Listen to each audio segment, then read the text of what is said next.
عائشہ یہ حساب وہ حساب نہیں ہے، یہ تو بس صرف سرسری بات ہوگی۔ جس کا حساب شروع ہو گیا اور اللہ نے پوچھ دیا یہ کیوں کیا، وہ مارا گیا۔ جیتا وہ جو اس دن جیت گیا، اور ہارا وہ جو اس دن ہار گیا۔ سلامتی ہے، سلامتی ان آنکھوں پہ جو ہدایت پہ نظریں جمائے بیٹھی ہیں، ان کانوں پہ جو ذکر خیر کے منتظر رہتے ہیں، اور ان قدموں پہ جو ہدایت کی راہ پہ گامزن ہے۔ السلام علیکم ورحمۃ اللہ وبرکاتہ۔ تو تیری مشقت یہ ہے کہ تو زندگی میں مشقت کرتا رہے گا یہاں تک کہ اپنے رب کو آ کے ملے گا، لیکن یہ یاد رکھنا ہے کہ یہ مشقت کے بعد رزلٹ کیا نکلنا ہے۔ اگر اسی مشقت کے ساتھ ساتھ رب کو رسپانس کیا ہوا تو کچھ اور رزلٹ نکلے گا قیامت والے دن، اور اگر خدا کی نافرمانی کی، یہ بہانہ بنا کے کہ جی رزق حلال کمانا بھی تو عبادت ہے، اس عبادت کی وجہ سے باقی سارے فرائض چھوڑ دیے، تو چمڑی تو اتر جانی ہے۔ اللہ نے تو ٹوٹل پیکج لینا ہے نا آپ سے۔ یہ تو نہیں ہے کہ انسان جو ہے وہ رزق حلال کی تلاش کے اندر اللہ تعالیٰ کے حکم عدولی کر دے باقی معاملات کی، ایسا نہیں ہے۔ ہر معاملے میں اللہ تعالیٰ کو رسپانس کرنا ہے۔ فَأَمَّا مَنْ أُوتِيَ كِتَابَهُ بِيَمِينِهِ، پس قیامت کے دن جس کو اس کا نامہ اعمال دائیں ہاتھ میں دیا جائے گا، فَسَوْفَ يُحَاسِبُ حِسَابًا يَسِيرًا، تو پھر عنقریب اس کا حساب آسانی سے لے لیا جائے گا۔ یعنی پھر وہ صرف ایک زبانی جمع خرچ والی بات ہوگی، جس کو نامہ اعمال دائیں ہاتھ میں ملا اس کو تو جنت کا پروانہ مل گیا۔ وَيَنْقَلِبُ إِلَىٰ أَهْلِهِ مَسْرُورًا، اور وہ لوٹے گا اپنے گھر والوں کی طرف بڑی خوشی کے ساتھ۔ یعنی دنیا میں بھی جب کوئی شخص کوئی ڈگری حاصل کر لیتا ہے، کوئی کامیابی حاصل کر لیتا ہے، تو ہر ایک کو دکھاتا پھرتا ہے، یہ دیکھو میں کامیاب ہو گیا ہوں۔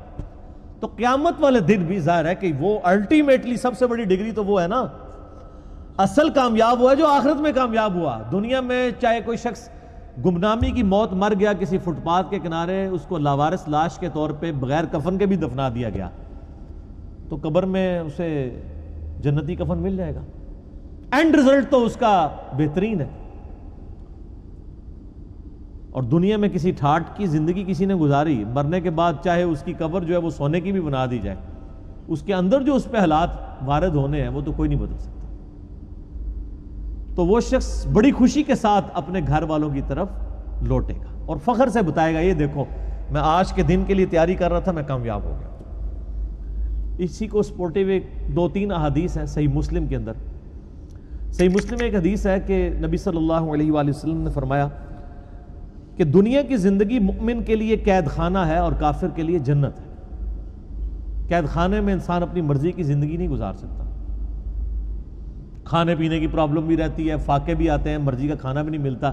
جن لوگوں نے جیل گزاری ذرا ان سے پوچھیں۔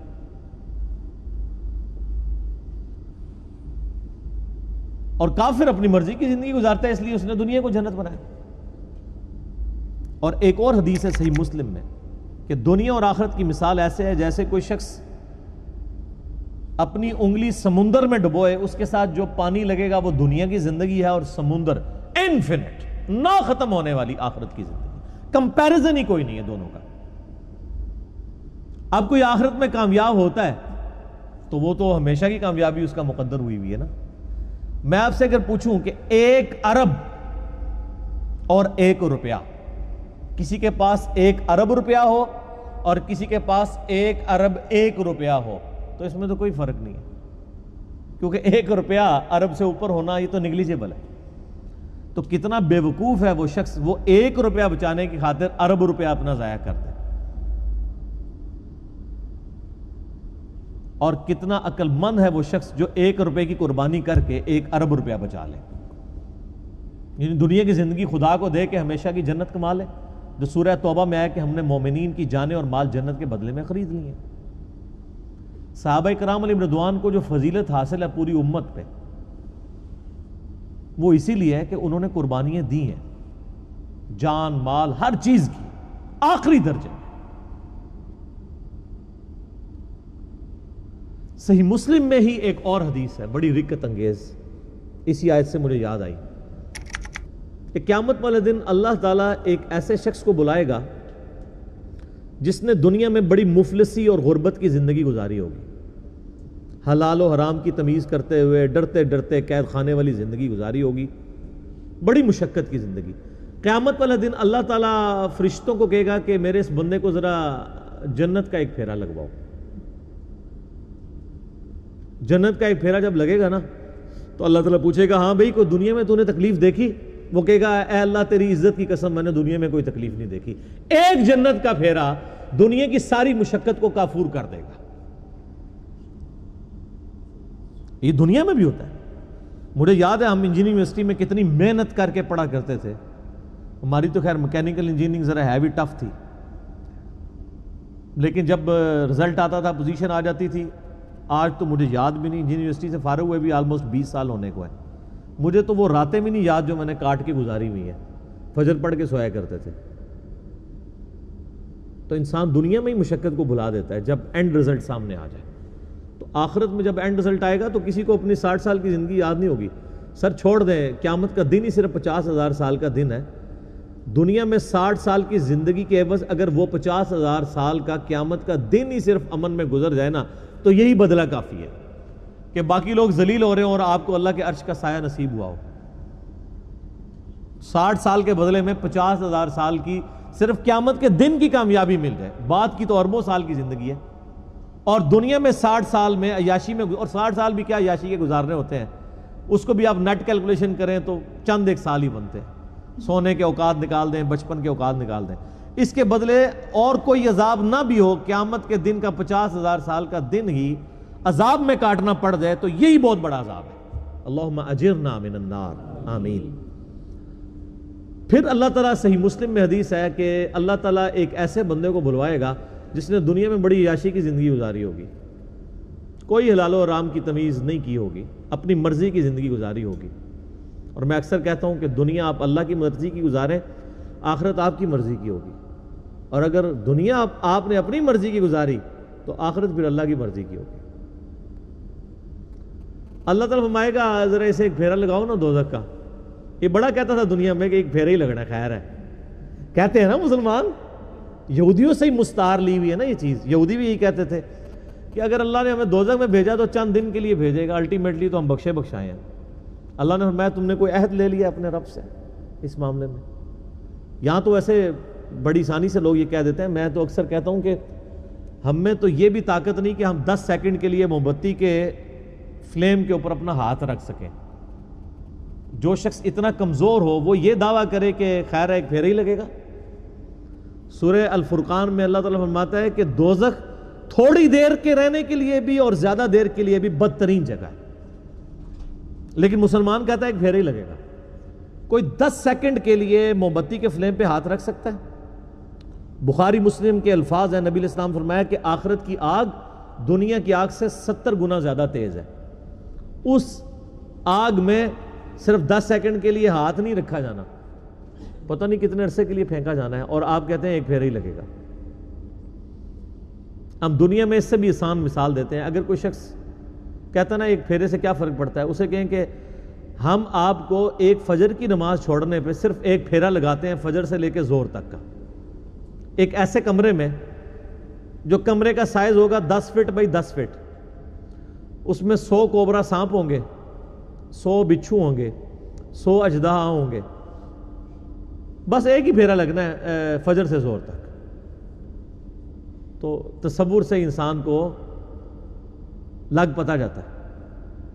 تو اس کا مطلب یہ ہے آخرت، چونکہ دنیا نقد ہے فوراً بندے کو خوف آتا ہے. آخرت ادھار ہے، انسان کہتا ہے نہیں خیر دیکھی جائے گی، چھاٹ ہی دے گا، کچھ بھی ہے اللہ تیرے محبوب کی امت سے.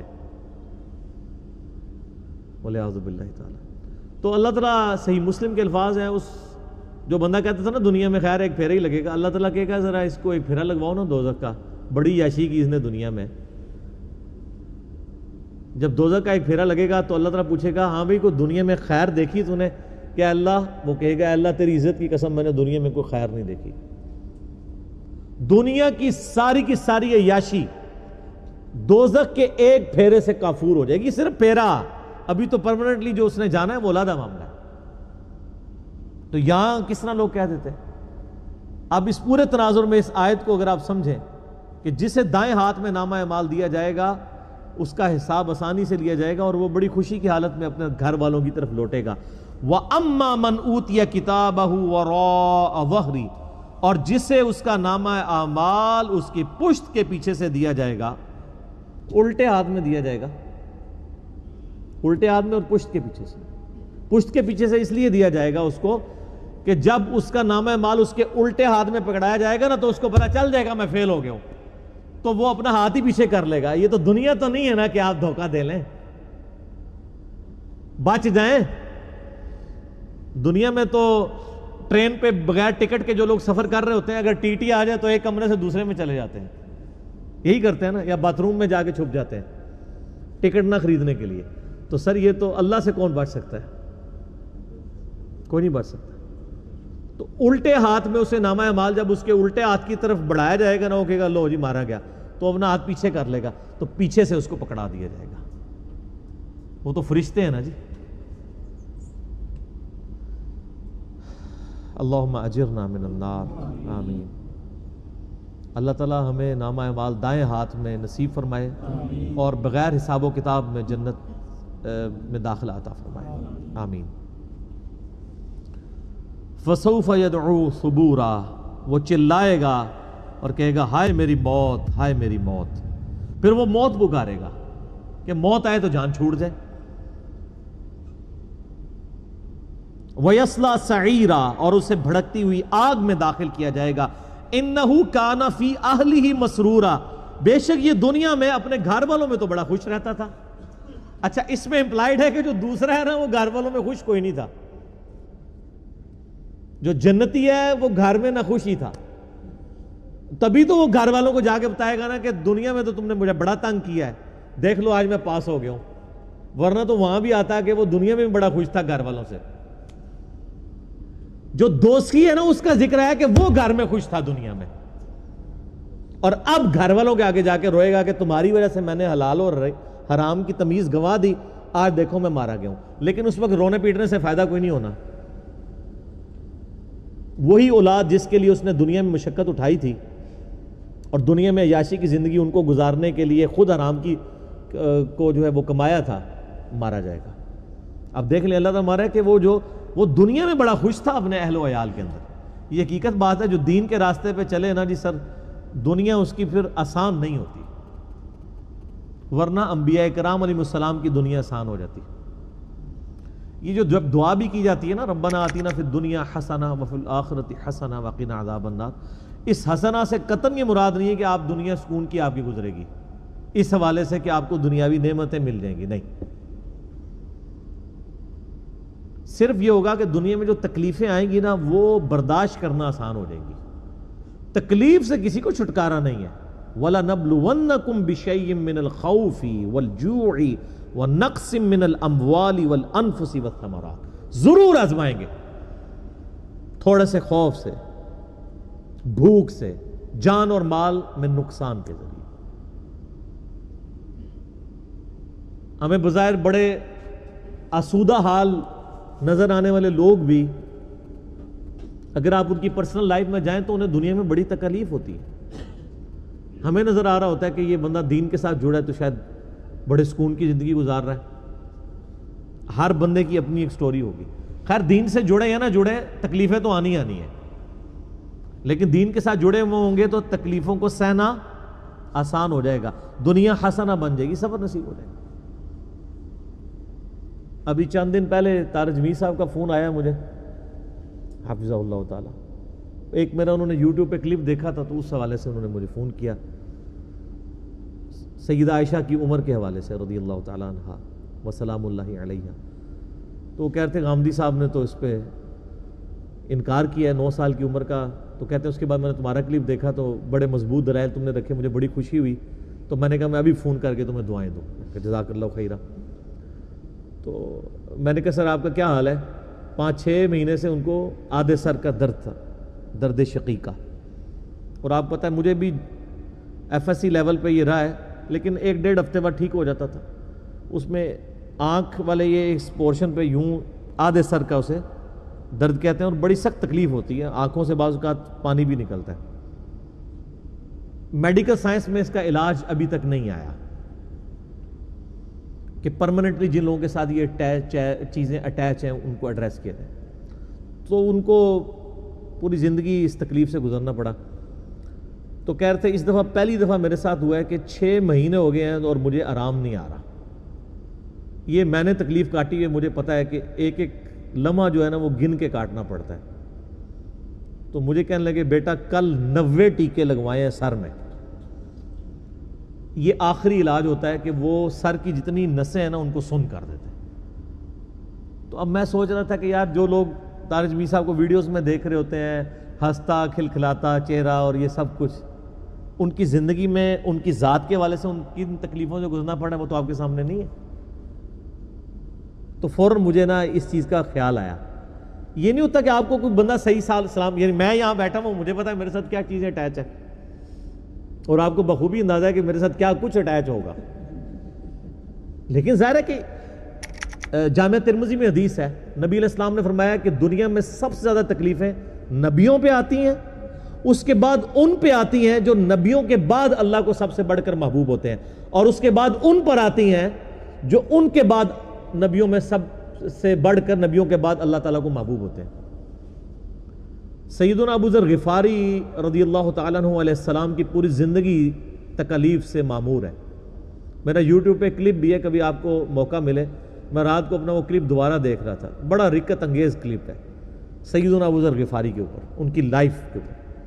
مستدرک للحاکم میں جب ابو ذر غفاری کے اوپر چیپٹر باندھا ہے نا انہوں نے, امام حاکم نے, اور احادیث لے کے آئے, تو پہلی حدیث آپ کو پتہ ہے کون سی لے کے آئے ہیں؟ یہی والی جامعہ ترمذی کی, کہ سب سے زیادہ تکلیفیں انبیاء پہ آتی ہیں, اس کے بعد ان پہ جو انبیاء کے بعد اللہ کو محبوب ہوتے ہیں. حضرت ابو ذر غفاری کی فضائل اور ان کی زندگی کے حالات پہ حدیثیں لکھنے سے پہلے انہوں نے چیپٹر کی ہیڈنگ بنا کے نا ابو ذر غفاری کا بیان, پہلی حدیث یہ, حالانکہ اس حدیث میں حضرت ابو ذر غفاری کا ذکر نہیں تھا, لیکن انہوں نے بتایا کہ اب آئندہ جو تم حدیثیں پڑھو گے نا وہ اس تناظر میں سمجھنا کہ ابو ذر غفاری کی زندگی غم سے معمور اس لیے ہے کہ نبیوں کے بعد اس کا مرتبہ ہے. جامعہ ترمذی میں حدیث ہے صحیح سند سے, اس نیلی چھتری آسمان کے نیچے ابو ذر غفاری سے زیادہ سچا انسان نبی علیہ السلام نے فرمایا کوئی نہیں ہے. یار اللہ کے نبی جو صادق اور امین ہے, وہ جس شخص کے بارے میں کہہ رہے ہوں کہ آسمان کے نیچے سے زیادہ سچا انسان کوئی نہیں. اور ترمذی میں حدیث ہے, نبی علیہ السلام نے فرمایا کہ اس نیلی چھتری آسمان کے نیچے میری امت میں عیسیٰ ابن مریم کی مثل دنیا سے زہد پہ اگر کوئی ہے تو ابو ذر غفاری ہے. عیسیٰ کی مثل. حضرت عیسیٰ ابن مریم کے بارے میں روایتوں میں ملتا ہے کہ وہ دنیا سے اس قدر زہد اختیار کیے ہوئے تھے کہ وہ برتن بھی پانی پینے کا استعمال نہیں کرتے تھے, وہ کہتے تھے یہ بھی دنیا کا مال ہے, ہاتھ سے پانی پیا کرتے تھے. تو نبی علیہ السلام فرمایا میری امت میں, یعنی دنیا کو 3 طلاقیں دینے والا اور آخرت کی طرف رجوع رکھنے والا, دنیا سے زاہد اگر کوئی شخص عیسیٰ ابن مریم کی مثل ہے تو وہ ابو ذر غفاری ہے. تو سر پھر یہ لوگ جب قیامت والے دن اللہ کے حضور پیش ہو رہے ہوں گے تو پھر دنیا دیکھے گی نا, جیتا وہ جو اس دن جیت گیا اور ہارا وہ جو اس دن ہار گیا. تو اللہ تعالیٰ ماتا ہے کہ یہ دنیا میں بڑا عیاشی میں تھا. انہو ظن ان لن یحور, وہ تو دنیا میں خیال کرتا تھا اسے لوٹ کے گویا اللہ کے پاس آنا ہی نہیں ہے. واقعی ہمارے مسلمانوں کی اکثریت بھی ایسی زندگی گزاری ہے گویا کہ اللہ کے سامنے پیش ہی نہیں ہونا. بلے شاہ سا مرنا نہ ہی گور پیا کوئی اور, کتنے جنازے اٹھاتے ہیں یہ کبھی تصور ہی نہیں آتا. حسن بصری فرماتے ہیں رحمہ اللہ تعالی, تابعی ہیں, حضرت سیدنا حسن ابن علی کے شاگرد بھی ہیں. وہ کہتے ہیں کہ میں نے صحابہ اکرام کا زمانہ ایسا پایا کہ میت جب اٹھتی تھی نا تو ہر شخص ہی رو رہا ہوتا تھا. نئے آنے والے بندے کے لیے مشکل ہوتا تھا کہ میں تعزیت کس سے کروں, کہ ان میں سے کون ہے بندہ جس کا رشتہ دار مرا ہوا ہے. ہر بندہ ہی رو رہا ہوتا تھا اس لیے کہ وہ اپنی قبر کو یاد کر رہا ہوتا تھا. تو نئے بندے کے لیے تعزیت کرنا مشکل ہو جاتی تھی کہ مریا کے دے وچوں, سارے ہی رو رہے ہوتے تھے. ظاہر ہے جی صحابہ کا زمانہ, نبی علیہ السلام سے متصل انہوں نے حضور کی صحبت کی ہوئی تھی. صحیح مسلم میں حدیث ہے کہ عبداللہ بن عمر کہتے ہیں کہ نبی علیہ السلام نے میرے کندھے پہ یوں ہاتھ رکھ کے نا جھٹکا دیا اور فرمایا کہ عبداللہ اپنے آپ کو مردوں میں شمار کرنا, زندوں میں نہیں. تو وہ تو ہر وقت جان ہتھیلی پہ رکھ کے پھر رہے ہوتے تھے. صحیح بخاری میں حدیث ہے, آپ ایک چوراہے سے گزرے, کچھ لوگ ہنس رہے تھے صحابہ میں سے, آپ رک گئے, آپ نے فرمایا کہ جو میں جانتا ہوں اگر تم جانتے تو بہت کم ہنستے زندگی میں, زیادہ روئے ہی کرتے. تو جن لوگوں نے یہ ساری چیزیں آبزرو کی ہوئی تھی نا نبی علیہ السلام کی مبارک زندگی سے, ان کی پھر حالت یہی ہوتی تھی. تو انسان کو یہ کبھی گمان ہی نہیں ہوتا کہ اس نے لوٹ کے بھی اللہ کے پاس جانا ہے. بلا کیوں نہیں, ان ربہ کان بہ بصیرا, بے شک تیرا رب تو خوب دیکھ رہا تھا جب وہ اعمال کر رہے تھے.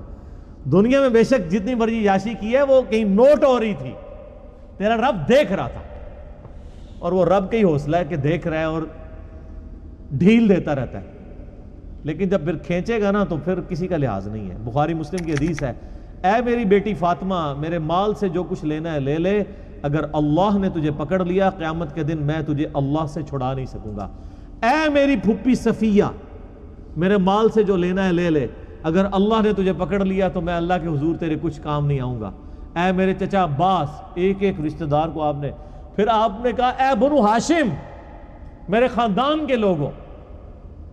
آپ لوگ کہہ رہے ہیں کچھ بھی ہے, تیرے محبوب کی امت سے ہیں, اور محبوب کے جو رشتہ دار ہیں, خونی رشتہ دار, ان کو حضور کہہ رہے ہیں کہ میرے مال سے جو لینا ہے میں تمہیں دے سکتا ہوں, اگر اللہ نے پکڑ لیا تو میں تمہارے کچھ کام نہیں آؤں گا. اے پیر فقیر تے ویسے ہی سائڈ تے کر دو, انہوں نے کھنگڑ ہی نہیں کسی نے دینا. جدھر شافع محشر صلی اللہ علیہ وآلہ وسلم یہ بات کر رہے ہیں, کیونکہ شفاعت بھی اللہ کی اجازت سے ہونی ہے جس کے لیے اللہ حکم فرمائے گا. دھونس کے ساتھ شفاعت بھی نہیں, شفاعت بالاذن ہے. تو باقی کس کھاتے میں ہے کہ جی میں اس وقت تک جنت میں نہیں جاؤں گا جب تک سارے مرید نہ جنت میں لے جاؤں, اور تنو آپ کسی نے وڑن دینا ہے انی وڈی گلاں. اچھا یہ باتیں سن کے لوگ سبحان اللہ کہہ رہے ہوتے ہیں, حالانکہ کتنا متکبرانہ جملہ ہے. یہ تکبر ہی ہے نا کوئی شخص کہ میں جنت میں کسی کو لے جاؤں گا. اگر یہ جملہ میں بول دوں کہ انشاءاللہ, میں کسی کے لیے, میں اپنے لیے بول دوں کہ میں انشاءاللہ جنت میں ہی جاؤں گا, انشاءاللہ کے ساتھ بھی بول دوں کہ دیکھو جی انہوں کسی نے گارنٹی دیتی ہے, تو تواڈے بابے انہوں کسی گارنٹی دیتی ہے؟ گارنٹی والے تو ان کی قبریں تو مدینے میں ہیں. بغداد شریف والے, اجمیر شریف والے, یا آپ کے جتنے شرفاء ہیں, ان کے بارے میں تو کوئی آیات اور احادیث نازل نہیں ہوئی ہیں. ہم اس نے ظن رکھتے ہیں کہ اللہ تعالیٰ بخش دے, لیکن آپ کسی کو کلین چٹ تو نہیں دے سکتے. اچھا یہی آیات ہیں, ان کے کانٹیکسٹ میں ایک بڑی رکت انگیز حدیث ہے بخاری اور مسلم دونوں میں. سیدہ عائشہ کہتی ہیں کہ نبی علیہ السلام نے فرمایا قیامت کے دن جس کا حساب کتاب شروع ہو گیا وہ مارا گیا. ہائے ہائے ہائے. تو ام عائشہ کہتی ہیں یا رسول اللہ, قرآن میں تو سورہ انشقاق میں یہ آیات آئی ہیں کہ فسوف یحاسب حسابا یسیرا, کہ جو جس کا نام مال دائیں ہاتھ میں دیا جائے گا اس کا حساب آسان ہوگا. تو میں تو یہی سمجھتی ہوں کہ جس کا نامہ مال دائیں ہاتھ میں دیا جائے گا حساب اس کا بھی ہوگا, اور جس کا نامہ مال بائیں ہاتھ میں دیا جائے گا حساب اس کا بھی ہوگا. اور آپ فرما رہے ہیں کہ جس کا حساب کتاب شروع ہو گیا وہ مارا گیا. تو آپ نے فرمایا عائشہ یہ حساب وہ حساب نہیں ہے, یہ تو بس صرف سرسری بات ہوگی. جس کا حساب شروع ہو گیا اور اللہ نے پوچھ دیا یہ کیوں کیا, وہ مارا گیا. یہ جنتی وہ ہوں گے جن کا حساب ہونا ہی نہیں ہے. یہ جو ہے نا ان کا حساب آسان ہوگا. حساب آسان یہ ہے کہ ٹوٹل پورا, اچھا جی ہاں جی نیکیاں 1 ارب, گناہ 1 کروڑ, ٹھیک ہے جی پاس. لیکن اگر پوچھ لیا کہ یہ کیوں کیا, وہ مارا گیا. تو آپ اندازہ لگائیں کہ نبی علیہ السلام نے کتنے سخت لفظ استعمال فرمائے ہیں کہ جس کا حساب شروع ہو گیا وہ مارا گیا. تو اسی لیے ہم کہتے ہیں اللہ بغیر حساب و کتاب کے جنت میں داخلہ عطا فرمانا. ٹھیک ہے نا جی. تو آمین بھی کریں اور کوشش بھی کریں, اصل چیز تو یہ ہے. صحیح مسلم میں حدیث ہے, سیدنا ربیعہ رضی اللہ تعالیٰ عنہ نبی علیہ السلام کو وضو کروایا کرتے تھے. ایک دن آپ صلی اللہ علیہ وآلہ وسلم کا سمندر رحمت جوش میں آیا, فرمایا سل ربیعہ, ربیعہ مانگ, آج کیا مانگتا ہے, اجرت مانگ لے جو نبی کی تو خدمت کرتا ہے. صحیح مسلم میں حدیث ہے. ان کا یا رسول اللہ جنت میں آپ کا پڑوس چاہیے. بہت کیا تیاری کر کے رکھی ہوئی تھی, کوئی ورکنگ نہیں کرنی پڑی. اور کائنات کی سب سے بڑی چیز مانگ لی. کائنات میں اگر خدا سے کوئی چیز مانگی جا سکتی ہے نا، ویسے تو سب سے بڑی چیز یہ ہے کہ انسان نبوت مانگ لے، وہ تو مل نہیں سکتی، وہ وحی ہے. اس لیے نبوت کا سوال یا دعا کرنا تو حرام ہے، کیونکہ یہ تو اللہ نے بین کی ہوئی ہے. نبوت کے بعد اگر اللہ سے کوئی سب سے بڑی چیز کائنات میں مانگی جا سکتی ہے نا، وہ یہ ہے کہ جنت میں نبیوں کا پڑوس. کیونکہ اللہ تعالیٰ کی رحمت کی سب سے بڑی جو ایگزیکیوشن ہے وہ کہاں پہ ہونی ہے؟ جنت میں. اور جنت میں بھی سب سے بڑی رحمت کا مقام انبیاء کرام جس جنت میں ہوں گے، اور پھر انبیاء کے امام سیدنا محمد رسول اللہ صلی اللہ علیہ وآلہ وسلم کا پڑوس جسے جنت میں مل جائے، تو سر کائنات میں اس سے کوئی بڑی خواہش کسی سے کی جا سکتی ہے؟ یہی ہے. تو ہم بھی اکثر اللہ سے یہ دعا کرتے ہیں کہ اللہ تعالیٰ ہمیں نبی علیہ السلام کا پڑوس نصیب فرمائے، آمین. لیکن اس کے لیے پھر نبیوں والا کام کرنا پڑے گا. کنتم خیر امت اخرجت للناس تأمرون بالمعروف وتنہون عن المنکر وتؤمنون باللہ. نبیوں والا کام کریں، نبیوں والا جو ہے وہ آپ ریوارڈ اللہ سے حاصل کر رہے ہیں انشاءاللہ تعالی. یہ ہر بندے کی ذمہ داری ہے. تو سیدنا ربیہ نے کہا یا رسول اللہ جنت میں آپ کا پڑوس مل جائے اور کیا چاہیے؟ تو آپ علیہ السلام نے فرمایا پھر کثرت سجود سے میری مدد کر. وہ بھی کلین چیٹ نہیں، کثرت سجود سے میری مدد کر. یعنی تو نمازیں پڑھ، اپنے اعمال کو سیدھا رکھ تو میں بھی سفارش کر دوں گا. یعنی خالی کھلی ڈگری نہیں ملنی ہے، محنت تجھے بھی کرنی پڑے گی. کثرت سجود سے میری مدد کر تو جنت میں تجھے پڑوس مل جائے گا. تو بغیر محنت کے کوئی چیز حاصل نہیں ہوتی. فلا اقسم بالشفق، پس مجھے قسم ہے شفق کی. یہ سورج جب غروب ہوتا ہے نا تو ایک سرخی سی چھا جاتی ہے. اللہ تعالیٰ کی یعنی قدرت فزیکل فینومینا آف نیچر میں بہت بڑا ایک مظہر ہے. اللہ تعالیٰ فرماتا ہے اس کی قسم. اور جب اللہ تعالیٰ فزیکل فینومینا آف نیچر کی قسم یاد فرما رہا ہوتا ہے نا تو بیسیکلی اس فینومینا کو ایگزیکیوٹ کرنے والے کی قسم کھا رہا ہوتا ہے. یعنی یہ شفق کا کمال نہیں ہے، کمال اس کا ہے جس نے شفق بنائی ہے. آپ بھی یہی کرتے ہیں. آپ کبھی کوئی خوبصورت منظر دنیا میں دیکھتے ہیں تو کیا کہتے ہیں؟ سبحان اللہ. کوئی جھیل دیکھتے ہیں کیا کہتے ہیں؟ سبحان اللہ. یعنی یہ عیب سے پاک نہیں ہے، اس کو بنانے والا عیب سے پاک ہے. کوئی پھول دیکھتے ہیں کیا کہتے ہیں؟ سبحان اللہ. میں کبھی نیشنل جغرافی کے اوپر جانداروں کو دیکھ رہا ہوتا ہوں نا، ان کی انواع و اقسام کو، تو کہتے ہیں سبحان اللہ، کیا کیا چیز پیدا کرتی ہے، کیا کیا کیپیبلٹیز رکھتی ہیں. آپ پتہ یہ ہاتھی جو ہے نا، ہاتھی صرف زمین پہ پاؤں مار کے 40 کلومیٹر دور دوسرے ہاتھیوں کے ساتھ کمیونیکیشن کر لیتا ہے. 40 کلومیٹر. یعنی وہ جو وائبریشن پروڈیوس ہوتی ہے، اب ہماری تو کمپیٹنسی نہیں ہم اس وائبریشن کو آبزرو کر سکیں، لیکن ہاتھی کو اللہ نے وہ جو کان دیے ہیں وہ خالی دکھانے کے نہیں ہیں سر، ایڈے وڈے کان. وہ اینٹینے نے جڑے وہ پوری ڈشاں نے جڑی ریسیو کر دیے نے، 40 کلومیٹر دور سے وہ زمین کی وائبریشن کو فیل کرتے ہیں. اور ہاتھی آپس میں کمیونیکیٹ کرتے ہیں کہ اچھا یہ وہ فلاں ہاتھی اس جگہ پہ ہے، تو وہ وہاں پہ مل جاتے ہیں آپ. تو انسان جب یہ چیز دیکھتا ہے تو کیا کہتا ہے؟ سبحان اللہ. اس کا کمال نہیں ہے، اس کو بنانے والے کا کمال ہے. اللہ کا کمال ہے جس نے اس میں یہ اتنی خوبیاں رکھی ہیں. اور میں اکثر کہتا ہوں سائنٹسٹ ہمیشہ جانداروں کی خوبیاں ڈسکوری کے اوپر نیشنل جغرافک پہ، اینیمل پلانٹ پہ ڈسکس کر رہے ہوتے ہیں کہ ویل مچھلی میں یہ چیزیں ہیں، یہ اس وجہ سے ہیں، یہ نہ ہوتی تو ویل ایگزسٹ نہ کر سکتی. آج تک کسی سائنٹسٹ نے کسی جاندار کے عیب نہیں گنوائے کہ اس میں یہ عیب ہے، خوبیاں گنواتے ہیں. تو یعنی اللہ تعالیٰ احسن الخالقین ہے، اس کی خلقت اتنی پرفیکٹ ہے جو اس نے پرفیکٹ بنا دی ہے کہ اس کے اندر کوئی عیب تلاش نہیں کرتا، ہمیشہ اس کی خوبیوں کا ذکر کرتا ہے. زبانیں گنگ ہیں. اللہ اکبر کبیرہ والحمد للہ کثیرہ وسبحان اللہ بکرۃ واصیلہ. یوم عرفہ بھی ہے تو تکبیرات بھی پڑھیں. اللہ اکبر لا الہ الا اللہ واللہ اکبر وللہ الحمد. اللہ اکبر لا الہ الا اللہ واللہ اکبر وللہ الحمد. اللہ اکبر لا الہ الا اللہ واللہ اکبر وللہ الحمد. واللیل وما وسق، اور قسم ہے رات کی اور ہر اس چیز کی جس کو رات سمیٹ لے. اب دیکھیں رات ہوتی ہے گویا کہ ہر چیز رات کی آغوش میں آ جاتی ہے. والقمر اذا اتسق، اور قسم ہے اس چاند کی جب وہ پورا ہو جاتا ہے 14ویں کا چاند. لترکبن طبقا عن طبق، تم ضرور بتدریج زینہ بزینہ چڑھتے جاؤ گے. یعنی انسان سیڑھی بہ سیڑھی زندگی کی منازل بھی طے کرتا جاتا ہے، اس کے بعد مرنے کے بعد بھی اس نے منزلیں طے کرنی ہیں. ایک برزخ کی منزل ہے قیامت تک کے لیے جو قبر میں وہ رہے گا، یا جہاں پہ بھی اس کی قبر بنے، چاہے وہ شیر کے پیٹ میں مرے میں پہنچ جائے، چاہے سمندر کے اندر یا ہواؤں میں اس کی راکھ ایئر کریش میں بکھر جائے.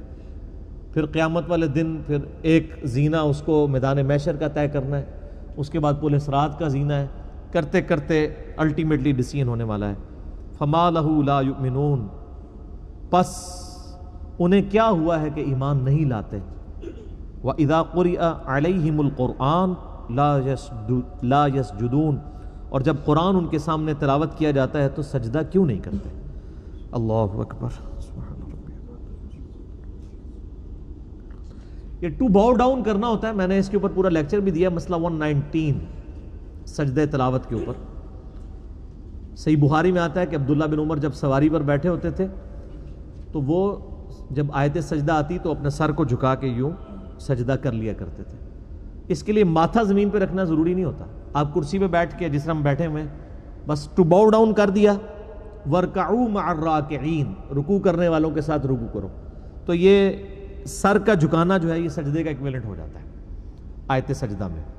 سب سے اعلیٰ ترین درجہ ہے کہ آپ اللہ اکبر کہہ کے ماتھا نیچے رکھ لیں، ادروائز اس سجدے کے لیے ماتھا رکھنا ضروری نہیں، ٹو باؤ ڈاؤن کرنا بھی کافی ہے. بَلِ الَّذِينَ كَفَرُوا يُكَذِّبُونَ، بلکہ کافر جو ہیں الٹا جھٹلا رہے ہیں اللہ تعالیٰ کی طرف سے آئے ہوئے حق کو. یہ کافر سے مراد یہ نہ سمجھے گا ہندوؤں عیسائیوں کی بات ہو رہی ہے. کافر کہتے ہیں چھپانے والے کو، یعنی وہ چھپا لیتا ہے نا، اللہ تعالیٰ کی طرف سے آئے ہوئے حق کے اوپر پردہ ڈال لیتا ہے. اس کے اندر بھی اللہ نے حق رکھا ہے، اخلاقی حص رکھی ہے، اچھائی اور برائی کی تمیز کی، لیکن اس کے اوپر پردہ ڈال دیتا ہے. اور اس سے بھی ورس کنڈیشن یہ ہے کہ جب وہ پردہ ہٹانے کے لیے وقت کا پیغمبر آتا ہے، اس کی تعلیمات آتی ہیں تو وہ اس کا مخالف ہو جاتا ہے، وہ پھر یکذبون میں شامل ہو جاتا ہے، جھٹلانے والوں. واللہ اعلم بما یوعون، اور اللہ خوب جانتا ہے جو کچھ ان کے دلوں کے اندر بھرا ہوا ہے. ہر ایک بندے نے امید لگائی ہوئی ہے. آپ کو پتہ ہے جو فحشہ عورتیں یہ بھی کوئی محرم کی نیاز دلوا دیتی ہیں، انہوں نے بھی یہ سمجھا ہوا کہ شاید یہ بھی ہمارے لیے کوئی ذریعہ بن ہی جائے، یہ 11ویں شریف دلوا دیں گی، اور وہ جو برائی کر رہی ہیں اس سے پیچھے نہیں ہٹیں گے. ہر انسان کے اندر کچھ نہ کچھ بھرا ہوا ہے جس کے اوپر وہ امید لگائے بیٹھا ہوا ہے، یا اسے اکڑ ہے کسی چیز کی، یا اس کے دماغ میں کہیں ہے ہی نہیں ہے کہ اس نے اللہ کے پاس پیش بھی ہونا ہے. فبشرہم بعذاب علیم، اے نبی علیہ السلام ایسے لوگوں کو تو آپ خوشخبری سنا دیں دردناک عذاب کی. آپ دیکھیں اللہ تعالیٰ رؤوف الرحیم ہے، لیکن اللہ تعالیٰ کا غضب کتنا ہے اپنے نافرمانوں پہ کہ کتنا تانے کے ساتھ ٹونٹ کر کے بات کی جا رہی ہے. ان کو بشارت اور خوشخبری دیں عذاب کی، حالانکہ عذاب کی خوشخبری تو نہیں ہوتی. لیکن جب کسی کو چھیڑنا ہو، اس کو تکلیف پہنچانی ہو، تو پھر یہی کہا جائے گا کہ ہاں یہ خوشخبری اب تیرے لیے عذاب کی.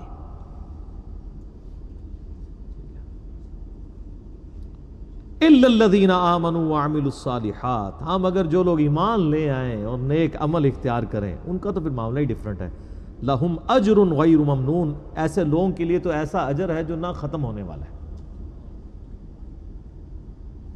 تو اللہ تعالیٰ دیکھیں سائملٹینیس کنٹراسٹ بھی پیش کرتا ہے، صرف کافروں کا ذکر نہیں، فاسقوں اور نافرمانوں کا نہیں، اہل ایمان کا بھی ساتھ ذکر ہوا ہے. اگلی صورت بھی کور کر لیتے ہیں، ابھی ٹائم ہے. یہ سورۃ البروج جو ہے یہ خاص واقعے کی طرف اس میں اشارہ ہے، اصحاب الاخدود. ٹھیک ہوگا جی. اللہ تعالیٰ سے دعا ہے جو حق بات میں نے کہی اللہ تعالیٰ ہمارے دلوں میں راسخ فرمائے. اگر جذبات میں میرے منہ سے کوئی غلط بات نکل گئی اللہ تعالیٰ ہمارے دلوں سے ہی محو کر دے، ہمیں کتاب و سنت کی تعلیمات پر عمل کر کے دوسرے بھائیوں تک پہنچانے کی توفیق عطا فرمائے. سبحانک اللہم و بحمدک، اشہد ان لا الہ الا انت، استغفرک و اتوب الیک، وما علینا الا البلاغ المبین. جزاکم اللہ خیرا و احسن الجزاء.